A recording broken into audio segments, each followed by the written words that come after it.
Top quality और consistent performance के लिए सिर्फ सिल्वर पंप नाम याद रखना।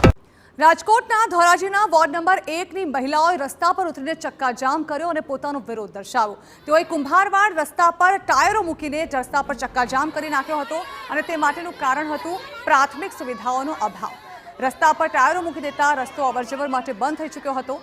નગરપાલિકા વિરુદ્ધ સૂત્રોચ્ચાર કરીને મહિલાઓએ રોષ પણ ઠાલવ્યો। પ્રાથમિક સુવિધાઓ જ ન મળતી હોવાનો મહિલાઓએ આરોપ લગાવ્યો છે। તેઓએ કહ્યું છે કે 4 અઠવાડિયાથી સ્થાનિકો પાણી માટે વલખા મારી રહી છે, પરંતુ નગરપાલિકા ધ્યાન નથી આપી રહી। ગંદકીથી ખદબદતી ગલીઓથી સ્થાનિકો ત્રાહિમામ પોકારી ઉઠ્યા છે। સમસ્યાનો ઉકેલ ન આવે તો મહિલાઓ દ્વારા ઉગ્ર આંદોલનની ચીમકી પણ આપવામાં આવી છે। આજે ભાઈ 4 અઠવાડિયાથી અમારે અહીંયા પાણી આવ્યું નથી। અમારી શેરીના અંદરમાં ખૂબ જ મોટા મોટા ખાડા છે, ગંદકી છે, કોઈ સફાઈ કરવા નથી આવતું। પાણી વેરાની પહોંચું દેવા તરત આવે છે, લાઇટની પહોંચું દેવા આવે છે, પણ કોઈ અહીંયા સાફ સફાઈ કરવા આવતું નથી।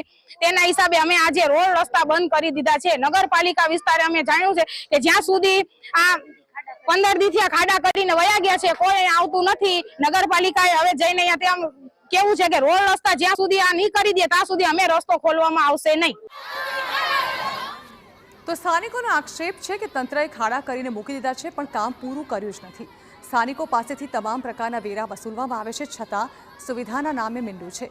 મહિલાઓનો આરોપ છે કે છેલ્લા 7 વર્ષથી અહીં આ સ્થિતિ છે અને હવે જો પાલિકા કોઈ નિરાકરણ નહીં લાવે તો ઉગ્ર આંદોલનની ચીમકી ઉચ્ચારવામાં આવી છે।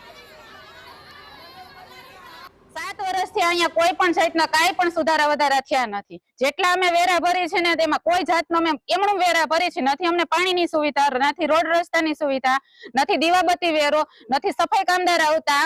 અમે વગર કારણે અમે બધા વેરા ભરી છીએ અને અમારે પાણીની બહુ જ સમસ્યા છે। છેલ્લા 20 દિવસથી અમારે પાણી આવતું નથી। અમે ટેન્કર મગવીને પાણી પૂરા પાડીએ છીએ। અમારી આ છેલ્લી વોર્નિંગ છે નગરપાલિકાને